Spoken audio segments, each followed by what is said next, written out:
برادران ملت اسلامی، السلام علیکم ورحمۃ اللہ وبرکاتہ۔ الحمد للہ الحنان المنان الذي خلق الانسان وعلمه البيان، والصلاة والسلام على رسوله سید الانس والجان وعلى آلہ واصحابہ ذوی الخیر والاحسان، اما بعد فأعوذ بالله من الشيطان الرجيم، بسم الله الرحمن الرحيم، وقل جاء الحق وزهق الباطل إن الباطل كان زهوقا، صدق الله مولانا العظیم۔ بارگاہ رسالت معاب صلی اللہ علیہ وسلم میں درود پاک کا ہدیہ پیش کریں۔ اللہم صلی علی سیدنا و مولانا محمد معدن الجود والکرم وآلہ واصحابہ الکرام وابنہ الکریم وبارک وسلم صلاة دائمة سرمدا ابدا۔ عزیزان گرامی وقار، میں یہ چاہتا ہوں جہاں پر آ کر ہم رکے تھے وہیں سے ہم پھر آگے بڑھتے ہیں۔ ہم رکے تھے کہاں آ کر؟ کچھ دیر کی خاموشی ہے، اس کے بعد ہم آگے بڑھتے ہیں، اس لیے کہ مجھے کوئی شعر اب یاد کرانے کی ضرورت نہیں اور نہ ہی کسی کے سامنے کچھ بولنے کی ضرورت ہے۔ حالات تو ایسے تھے کہ جو نان مسلم تھے وہ بھی ہمیں جیل میں دیکھ کر یہی کہتے تھے کہ آپ ہی نے کہا یہ فلاں بات۔ ہم نے کہا اللہ تبارک و تعالیٰ نے تم کو بھی یاد کرا دیا۔ میرے عزیزو، ستیزہ کار رہا ہے ازل سے تا امروز، شرار ابو لہبی سے چراغ مصطفیٰ بھی۔ یہ آج کل کے معاملات نہیں، ابتدا سے حق اور باطل کے معرکے ہوتے رہے۔ لیکن ایک بات میں آپ سب کو بتانا چاہتا ہوں، مظفر کو مقید نہ سمجھ اے سیاد۔ سیدنا مظفر حسین کچھوچوی رحمت اللہ تعالیٰ علیہ جیل گئے تھے، قید میں تھے، تب انہوں نے یہ شعر کہا تھا کہ مظفر کو مقید نہ سمجھ اے سیاد، میری یہ اسیری بھی سنت آبائی ہے۔ میرے آبا و اجداد کی سنت ہے جس پر میں عمل کر کے آ رہا ہوں، میرے بزرگوں کی یہ سنت تھی۔ بہرحال جن کو جس راستے سے مجھے گزارنا تھا، لوگوں کے دلوں میں یہ ٹھنڈک تھی شاید کہ زبان بند کر کے چند دنوں کے لیے قید کر دیا جائے، مگر میرا عقیدہ یہ تھا کہ اللہ تبارک و تعالی جب تک چاہے کہ کوئی اس کے لیے پابندی نہیں لگا سکتا۔ وَإِن يَمْسَسْكَ اللَّهُ بِضُرٍّ فَلَا كَاشِفَ لَهُ إِلَّا هُوَ۔ رب تعالیٰ فرماتا ہے اگر اللہ تعالیٰ تمہیں کوئی مصیبت دے تو اس کے علاوہ کوئی ٹال نہیں سکتا۔ وَإِن يَمْسَسْكَ اللَّهُ بِخَيْرٍ فَلَا رَادَّ لِفَضْلِهِ، اور اللہ کسی کو بھلائی دے دے تو پھر اس کو روک بھی کوئی نہیں سکتا۔ مولا تبارک و تعالیٰ اگر کسی کو کوئی مقام عطا کر دے تو ہزاروں کیڑوں کے پھڑپڑانے سے وہ مقام ختم بھی نہیں ہو سکتا۔ اللہ تبارک و تعالیٰ جس کو بڑھانا چاہے اس کے لیے کوئی راستہ رکاوٹ نہیں بن سکتا۔ اس لیے کہ ہم نے تاریخ میں دیکھا ہے پیبند لگے کپڑے پہننے والے، پیروں میں چپل نہیں تھے، جن کے ناخن تک اکھڑ جاتے تھے، لیکن وہ جب چلتے تھے قیصر و کسریٰ بھی کانپتے تھے۔ جن کا ہی یہ نعرہ تھا ٹل نہ سکتے تھے جنگ میں اگر اڑ جاتے تھے، پاؤں شیروں کے بھی میدان سے اکھڑ جاتے تھے، حق سے سرکش ہوا کوئی تو بگڑ جاتے تھے، ارے تیغ کیا چیز ہے ہم توپ سے بھی لڑ جاتے تھے۔ یہ وہ صحابہ کرام اور اسلاف کرام، ان کا یہ معمول تھا۔ بظاہر ان کے پاس کوئی اسباب نہیں تھے لیکن اللہ کی مدد تھی۔ وہ پانی کی طرح بہتے ہوئے چلے گئے، نہ چٹانوں نے ان کا راستہ روکا، نہ دریاؤں نے ان کا راستہ روکا۔ وہ جس طرف سے جاتے تھے اللہ تعالیٰ ان کے لیے راستے بناتا تھا۔ عزیزان گرامی وقار، کون ہے وہ جو دریائے دجلہ میں اپنے گھوڑے دوڑائے تھے؟ کون ہے وہ جو دریا میں اپنی کشتیاں ڈال کر جلا دیا تھا کہ واپس جانے کا کوئی تصور نہ ہو؟ یہ سب میرے مصطفیٰ کریم کے دیوانوں کی ہی بات تھی۔ اسی لیے آج بھی دنیا گھبراتی ہے تو شانے لوگوں سے نہیں، دیوانوں سے ہی گھبراتی ہے۔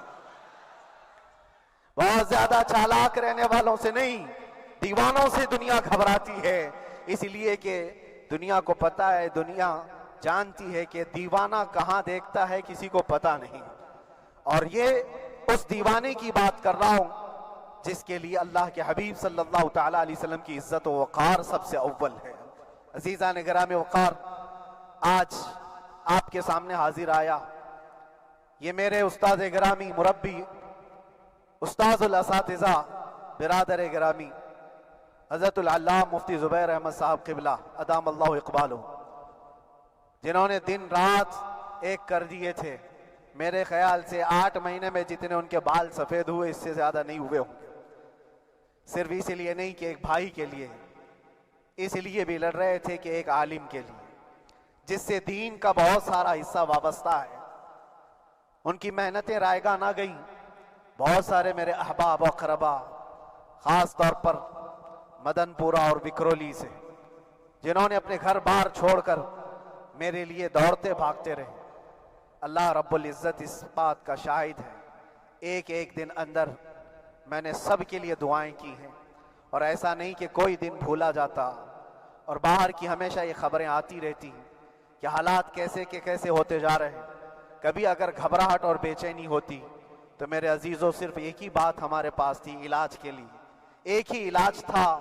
جب بے چینی بڑھ جاتی، اپنوں سے رابطہ نہیں ہو پاتا اور کسی کے خبر نہ پہنچتی، کھانے پینے کی تکلیفیں، رہنے سہنے کی مصیبتیں جب سر پر آتی تو ایک ہی علاج تھا، ان کے نثار کوئی کیسے ہی رنج میں ہو، ان کے نثار کوئی کیسے ہی رنج میں ہو، جب یاد آ گئے ہیں سب غم بھلا دیے ہیں، جب یاد آ گئے ہیں سب غم بھلا دیے ہیں۔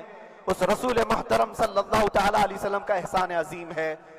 بار بار مجھے یہ احساس ہوتا رہا، پوری دنیا اگر چھوڑ دے مگر یقین تھا آمنہ کا لال کبھی نہیں چھوڑے گا، اور چھوڑا بھی نہیں، اور چھوڑا بھی نہیں۔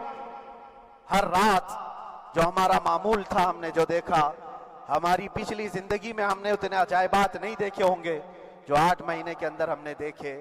نبی پاک صلی اللہ تعالیٰ علیہ وسلم کے انعامات و اکرامات، رب تبارک و تعالیٰ کی مدد سے دل مضبوط ہوتا ہے۔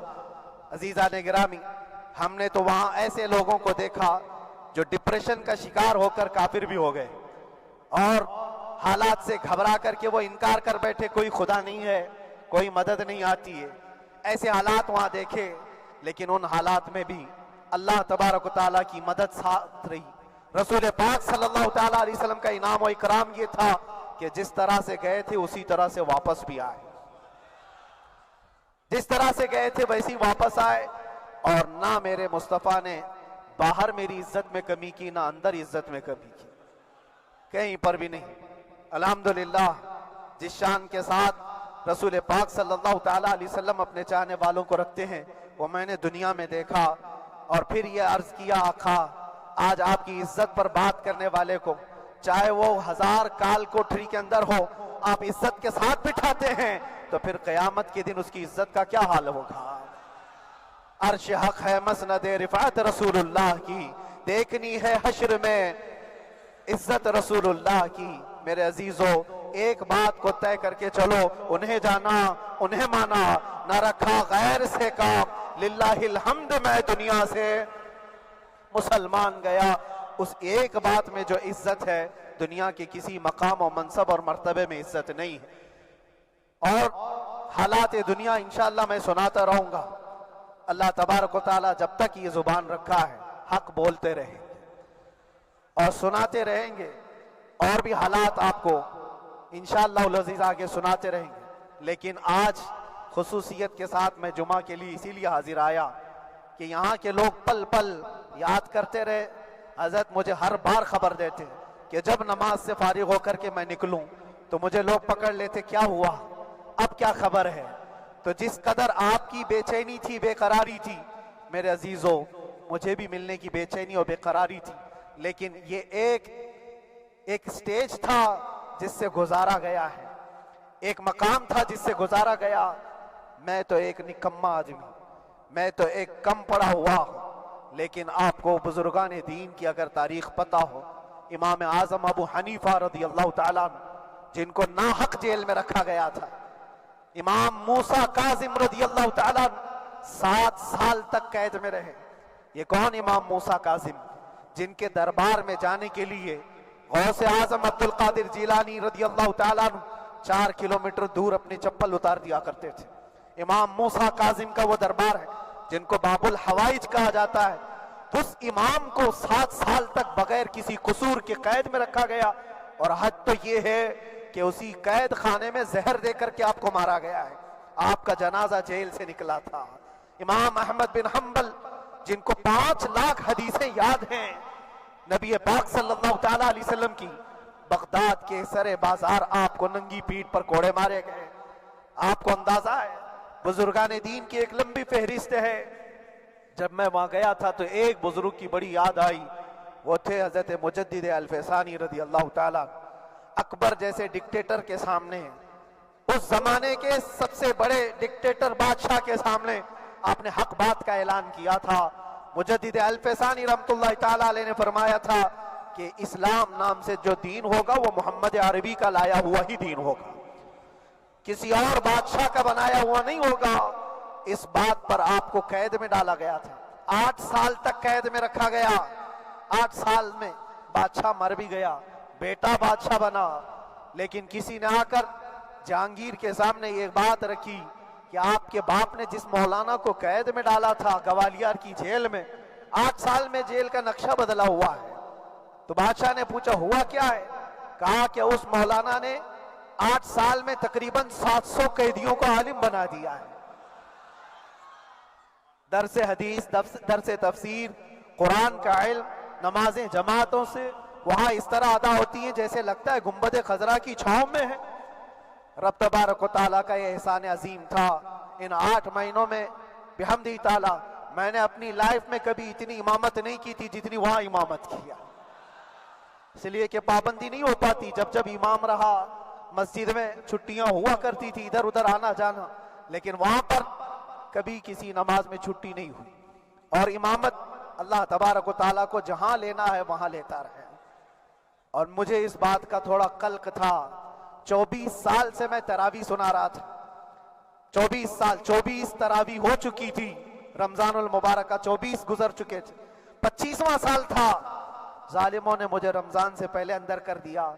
بار بار یہ خواہش ہوتی تھی کہ میری تراویح چھوٹنے نہ پائے، 25ویں تراویح ہے، 25ویں محراب ہے، لیکن رب تبارک و تعالیٰ کا احسان، اندر موجود سارے مسلمانوں نے یہ مطالبہ کیا کہ ہم یہاں جماعت سے تراویح قائم کریں گے۔ اور اب تک لوگ الم تری کیف والی تراویح کبھی کبھار پڑھ لیا کرتے ہیں، لیکن سارے لوگوں نے مل کر کے یہ اتفاقاً کہا کہ ہم پورا قرآن آپ سے سننا چاہتے ہیں۔ کیسے کیسے قیدی تھے، کیسے کیسے کرائم والے تھے۔ میں نے کہا آج میں ایک دن پڑھاتا ہوں، ایک پارہ پڑھوں گا، آپ کو اگر لگے تو بتا دینا، بھاری پڑ جائے، کیونکہ لوگ سارے کرمنل ہیں اور کئی طرح کے جرائم کیے ہوئے لوگ ہیں۔ نماز دین سے کہاں زیادہ رشتہ، کہاں ہو سکتا ہے یہ گھبرا کر بھاگ جائیں۔ ایک دن پڑھاؤں گا، اگر آپ کو لگے تو بول دینا، نہیں تو کل سے الحمد للہ۔ پہلے دن تراویح پڑھا ہے، دوسرے دن سارے لوگوں نے کہا آپ نے ایک پارہ پڑھایا ہے، سحری تک بھی پڑھائیں گے تو انشاءاللہ کھڑے رہیں گے۔ یہ جو استقامت، یہ ساری چیزیں دلوں کا جمع ہونا اور ہماری طرف دلوں کو پھیر دینا بغیر اللہ کی مدد کے نہیں ہوتا، رسول پاک صلی اللہ تعالیٰ علیہ وسلم کے کرم و احسان کے بغیر نہیں ہوتا۔ وہ تراویح بھی پڑھتے رہے، تفسیر قرآن بھی سنتے رہے اور قرآن کی تعلیم بھی لیتے رہے۔ پھر مجھے اندازہ یہ ہوا کہ رب تبارک و تعالیٰ کی منشا یہ تھی کہ ہماری تراویح کی محراب کی سلور جبلی جیل کے اندر ہو جائے۔ مجھے اس بات کا کوئی قلق نہیں رہا کہ میری کوئی چیز چھوٹ گئی ہے۔ ہاں، عید، بقرعید، محرم، یہ تمام چیزیں لوگوں کی یاد تو رہتی، رشتہ دار، احباب، اقربا کی یاد، لیکن اللہ کی مرضی، میرا رب تبارک و تعالیٰ جو پسند کرے اس میں ہم راضی ہیں۔ اگر مولا یہ چاہتا ہے کہ میں تنہا پڑھوں تو اس کی رضا میں ہم راضی ہیں، اگر وہ چاہتا ہے کہ مجمع ہزاروں میں ہم نماز ادا کریں تو اس کی مرضی پر ہم قائم ہیں۔ عزیزان گرامی وقار، صبر و سکون کے ساتھ جو حالات گزرے اس میں سب سے بڑا کردار آپ سب کی دعاؤں کا ہے، سب کی دعاؤں کا۔ مشائخ، سارے پیران اعظام، تمام سلاسل کے اور ہر مسجد کے امام اپنے محراب اور منبر سے جو دعا کرتے رہے، یہ سارا ذخیرہ میرے لیے اتنا بڑا ہے جس کو میں بیان نہیں کر سکتا۔ ہر ایک کی جانب سے دعائیں، عورتوں بچوں کی طرف سے منتیں، روزے، نہ جانے کیا کیا کر لیا۔ پھر مجھے اندازہ ہوا کہ صرف اپنے آرام اور اپنے راحت کے لیے پھڑپھڑانے سے کچھ نہیں ہوگا۔ رب تبارک و تعالیٰ یہ چاہتا ہے کہ پوری امت مل کر کے اس فقیر کے لیے دعا کرے، اور اللہ تعالیٰ کو جب تک منظور تھا تمہاری دعائیں ہوتی رہی۔ بعض لوگوں کو یہ خیال بھی آیا، کچھ میرے احبا اقربا رشتہ داروں نے بھی کہا اتنی ساری دعائیں ہوئی، اتنی ساری دعائیں ہوئی، قبول کیوں نہیں ہوتی؟ ایک بات یاد رکھو، پوری دنیا مل کر کھڑے ہو کر دعا کرے، اللہ کی قدرت پر کوئی کام کرنا واجب نہیں ہے، اللہ پر کوئی چیز واجب نہیں ہے۔ اگر وہ اپنے فضل سے عطا کر دے تو اس کا احسان ہے، اس کا احسان ہے۔ اب چاہے وہ سال بھر میں قبول کرے کہ 5 سال میں قبول کرے۔ ایک بات یاد آتی ہے میرے عزیزوں، ہماری قید تو 8 مہینے کی ہوگی، ان بزرگان دین کی قید 8 سال 7 سال۔ امام محمد بن حسن عسکری 20 سال تک قید میں رہے، 20 سال تک اندر سلاخوں کے پیچھے بند رکھا گیا۔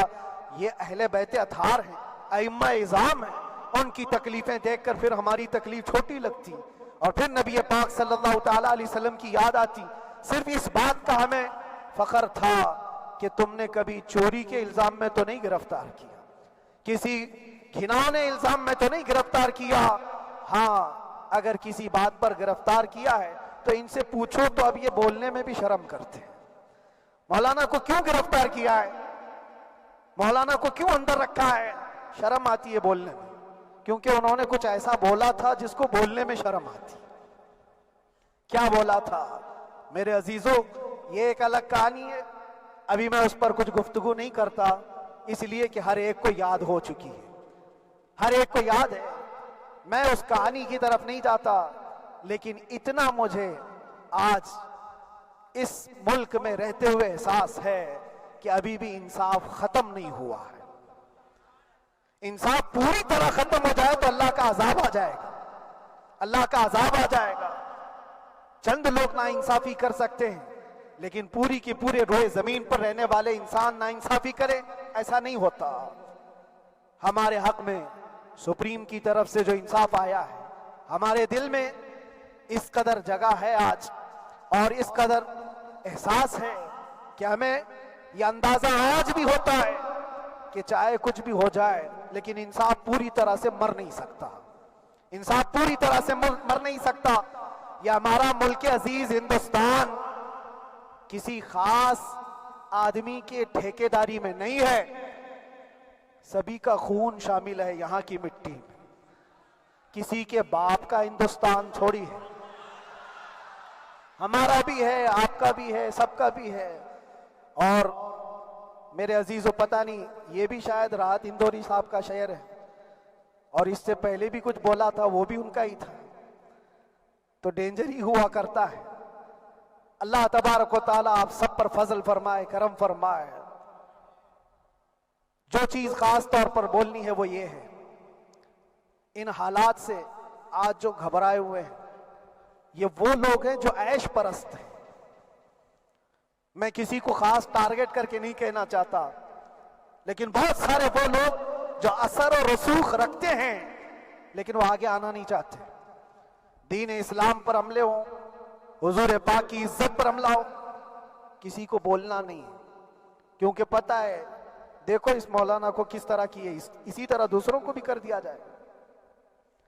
جو کمفرٹ زون میں بیٹھنے کے عادی ہو گئے وہ اپنا ایریا چھوڑ کر ہٹنا نہیں چاہتے۔ اگر میں کچھ کہوں گا حضور پاک صلی اللہ تعالیٰ علیہ وسلم کی ناموس کے لیے تو میرا عیش خطرے میں آ جائے گا، اکثر کی یہی سوچ ہے۔ میرا تو اپنا دھندا ہے، میرا بزنس ہے، میرے بیوی بچے ہیں، ہو سکتا ہے یہ مولانا کو کسی چیز کی فکر نہیں ہوگی۔ آپ کو میں بتاؤں، آپ کو اندازہ نہیں ہمارے دل میں ہمارے بچوں کی کتنی محبت ہے۔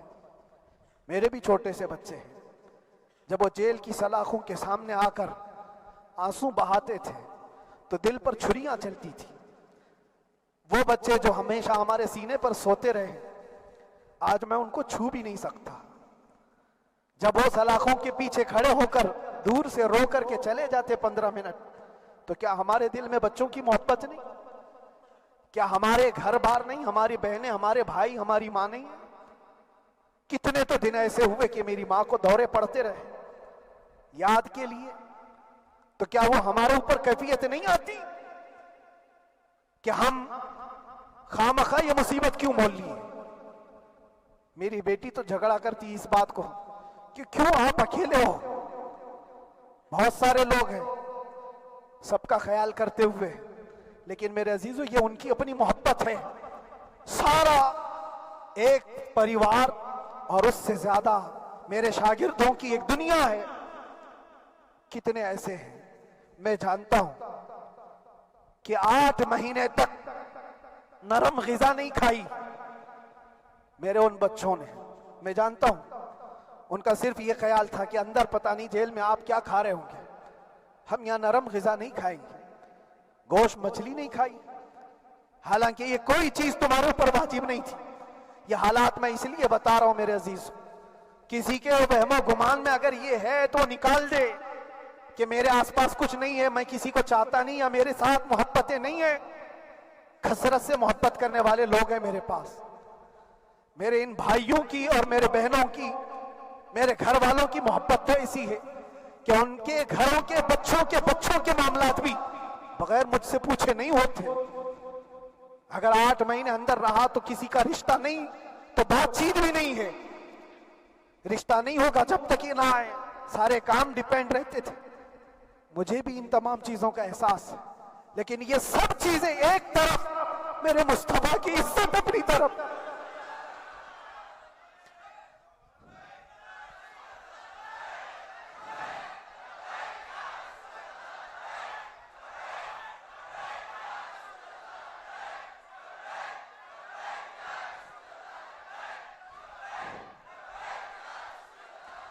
میرے عزیزوں, ہر ایک کے آنسوں کے قطرے میں نے دیکھے, بھائیوں کے, بہنوں کے. میرے پاس ملنے کے لیے میرے جو شاگرد آتے ان کے, یہ اکثر جب جیل کی دیوار پر آ کر کھڑے ہوتے, ان کی آنکھیں لال, یہ آنسو بہاتے 15 منٹ ملاقات کر کے چلے جاتے. آپ کو کیا اندازہ ہے اندر کے حالات ایک دن 1 سال کے برابر لگنے لگتا ہے. گھٹتے رہتے, لیکن ایک بات کا احساس بار بار ہوتا کہ یہ ساری محبتیں ایک طرف ہے, لیکن ہم جس کے لیے کھڑے ہوئے ہیں اس کی محبت میں کوئی سمجھوتا نہیں, اس کی محبت میں کوئی سمجھوتا نہیں.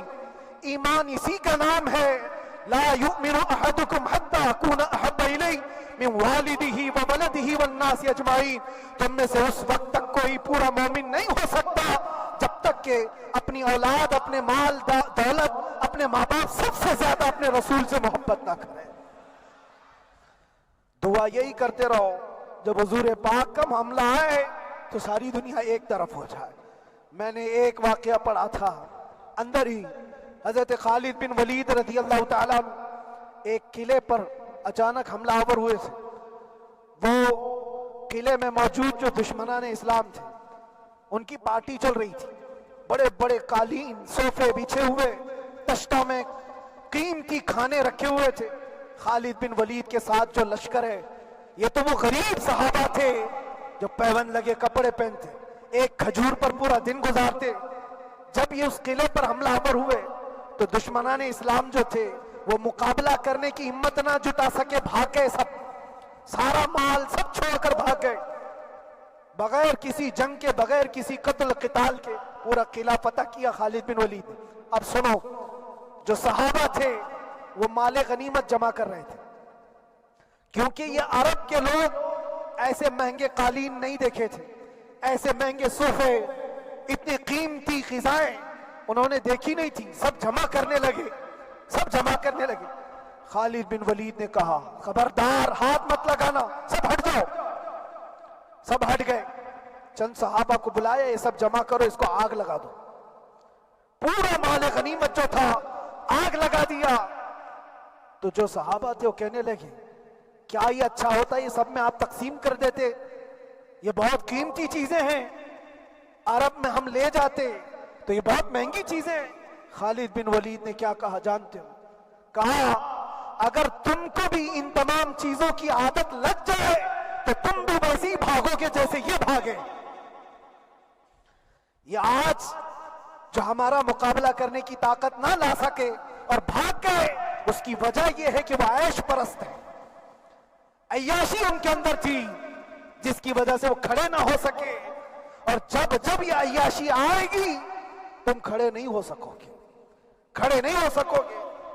آج میں یہی بات دہرانا چاہتا ہوں، جو بڑے بڑے چہرے لے کر بیٹھے ہوئے ہوں، وہ سیاسی اثر اور رسوخ رکھنے والے بھی کمفرٹ زون میں رہنا چاہتے ہیں۔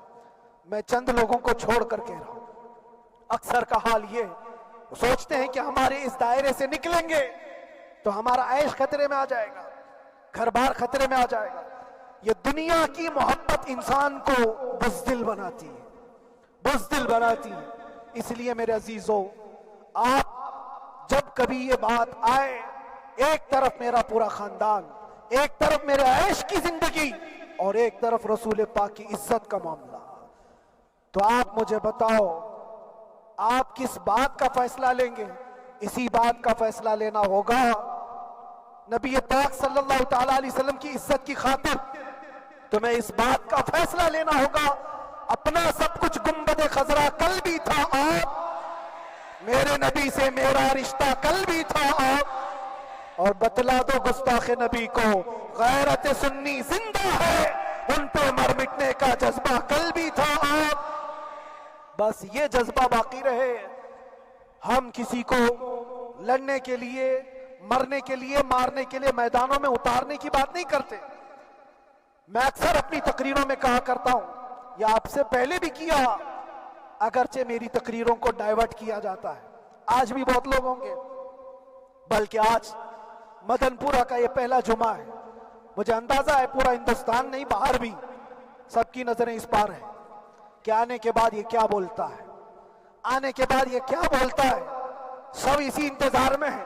میں سب کو ایک ہی میسج دوں گا، آنے کے بعد وہی بولے گا جو پہلے بولتا تھا۔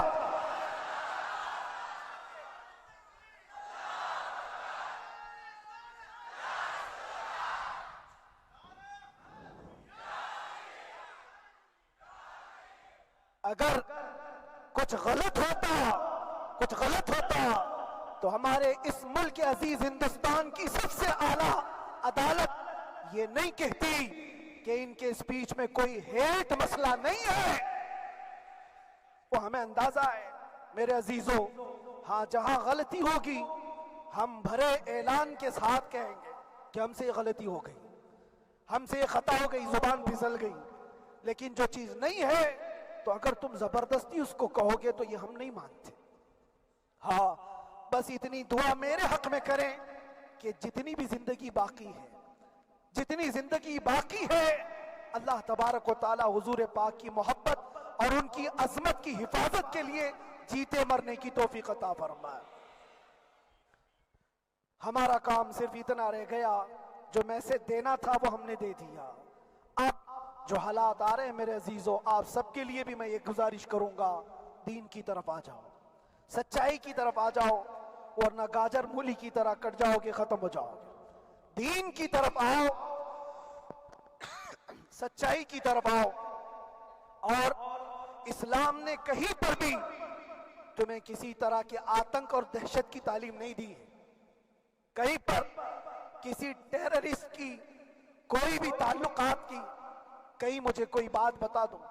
اگر کوئی مسلمان اس طرح کی حرکتیں کر جاتا ہے جس کو یہ لوگ بدنام کرتے ہیں تو ہم سمجھتے ہیں اس کا اسلام سے تعلق نہیں ہوگا۔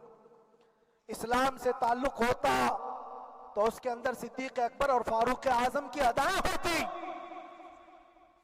آج آپ کو وہ معاشرہ زندہ کرنے کی ضرورت ہے۔ میں نوجوانوں سے کہوں گا، بہت دن گزار لیے ٹک ٹاک پر مجرے، اور تمہارے اس انٹرنیٹ کی دنیا پر جس طرح تم نے آوارگی کر لی ہے، اب وقت کم بچا ہے۔ آ جاؤ میرے نبی پاک کی گنبد کی چھاؤں میں، عزت وہیں پر ہے، انہی کے قدموں میں عزت ہے، اور یہاں پر بھی ہے اور آخرت میں بھی ہے۔ آخرت میں بھی ہے۔ بس اس عزت کے لیے آپ سب سے میں گزارش یہ کروں گا، سچائی کی طرف واپس آ جاؤ، سچائی کی طرف واپس آ جاؤ۔ جو تمہاری نمازیں باقی ہیں اس کو پوری کر لو، اس سے پہلے کہ دنیا تم پر نماز پڑھ دے، اس سے پہلے کہ تمہارے جنازے کی نماز پڑھی جائے، اپنی نمازیں کمپلیٹ کر لو۔ اور علماء ذوی احترام کا ادب و احترام اپنے اندر رکھو۔ صرف اس بات کے لیے آپ کو میں احساس دلانا چاہتا ہوں کہ مجھے جس راستے سے گزارا گیا، جتنے دن قید و بند کی صحبتیں گزاری گئی، یہ صرف یہ میسج دینا تھا کہ پھر اس مولانا کا یہ ہو سکتا ہے تو چھوٹے چھوٹوں کی کیا کر دیں گے۔ ایسا اگرچہ آ جائے موقع تب بھی گھبرانے کی ضرورت تھی۔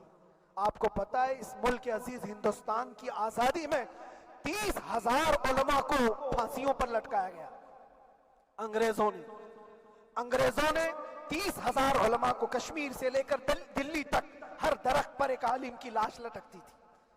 انہوں نے قربانیاں دی ہیں، قربانیاں بزرگان دین کے علماء ذوی احترام کی ہوئی ہیں۔ یہ اور بات ہے کہ اس جنریشن نے آج ہم کو دیکھا تو ان کو بہت بڑا لگتا ہے، یہ کوئی بہت بڑی بات نہیں تھی، بہت بڑی بات نہیں تھی۔ اس پروسیس سے بہت سارے علماء کو گزارا گیا ہے۔ سرکار مجاہد ملت رحمت اللہ تعالی علیہ ایمرجنسی کے زمانے میں 18 مہینے تک قید میں گزارے، 18 مہینے تک ایمرجنسی، وہ بھی ڈکٹیٹر کا زمانہ تھا۔ اس زمانے میں بھی آپ اندر رہے، لیکن باہر آنے کے بعد نہ آپ کے مشن میں کوئی کمی آئی، نہ آپ کی زبان میں کوئی لکنت آئی۔ اللہ والے جو ہیں وہ اللہ کی رضا کی طرف اور رسول پاک کی رضا کی طرف ہوتے ہیں۔ ہم سب بھی اس مشن کو آج یہاں سے زندہ کرتے ہیں، جہاں سے ہم چھوڑے تھے وہیں سے آگے بڑھتے، جہاں سے ہم چھوڑے تھے وہیں سے ہم آگے بڑھتے ہیں۔ کسی کو اگر کچھ برا لگتا ہے تو وہ اس کے سمجھ کا قصور ہے، اس کے فہم کا قصور ہے۔ ہم نے کسی کو ٹارگٹ کر کے کبھی کہا نہیں، بلکہ یہ تو کامن بات ہے، ایک تو کامن کہی جانے والی بات ہے۔ فخر سے اگر کوئی آدمی اپنے گھر میں کہے کیا بات ہے مولانا آج صبح سے تمہارے گھر میں کچھ ہلچل نہیں ہے، کچھ ہلچل نہیں ہے، ہو سکتا ہے تمہارے گھر میں کوئی نہ ہو، تم اکیلے بیٹھے ہو، بیوی کہیں گئی ہے، ماں کہیں گئی ہے، گھر میں کوئی بنانے والا نہیں ہو، گھر میں خاموشی ہے، تو تم اگر اس کو جواب دے دو کہ کچھ دیر کی خاموشی ہے، شام میں آ جائے گی، کچھ دیر کی خاموشی ہے، شام میں آ جائے گی، تو کیا گناہ کیا، کیا گناہ کیا؟ اس کے حالات پر وہ بول رہا ہے، اس کے گھر میں خاموشی ہے اسی لیے بول رہا ہے۔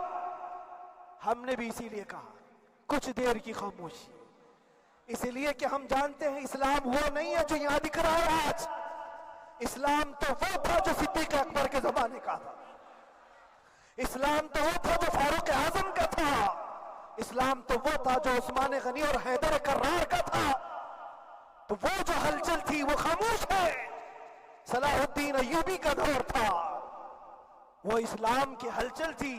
تو میرا گھر آج خاموش ہے، اس لیے تو میں پکار کر کے رہا کچھ دیر کی خاموشی ہے، اور ہمیں اپنے رب سے یقین ہے یہ خاموشی ایک شام ٹوٹے گی، کوئی صلاح الدین آئے گا۔ اور اللہ تبارک و تعالی ہم سب کے اس عزم اور حوصلے کو زندہ رکھے، اور آپ سب کی محبتوں کو سدا سلامت رکھے، اور میرے آقا صلی اللہ تعالی علیہ وسلم کے قدموں پر مر مٹنے کی ہمیں توفیق عطا فرمائے۔ وآخر دعوانا الحمدللہ رب العالمین، لبیک یا رسول اللہ۔